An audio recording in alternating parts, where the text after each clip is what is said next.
আমি এবার পরীক্ষা দেব না।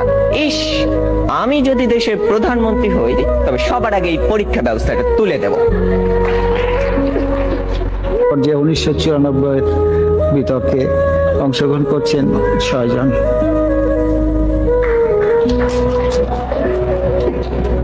মাননীয় প্রধানমন্ত্রী, সম্মানিত সভাপতি ও উপস্থিত সুধীবৃন্দ, ইহার চেয়ে হতেম যদি। অনেক কিছুই তো হতে ইচ্ছে করে, কিন্তু বাবার অত্যাচারে কি কোনো কিছু করার বা হওয়ার সত্যিই জো আছে? এই তো কদিন আগে বাসার সবাই মিলে নাটক দেখতে বসেছে। আমিও পরিবেশের গন্ধ শুকে আস্তে আস্তে এগোচ্ছি কোন রকমের দর্শকের সারিতে জায়গা দখল করার জন্য।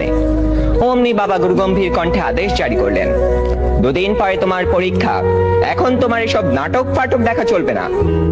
কি আর করা, দরজার চৌকাঠ থেকেই ফিরে যেতে হলো।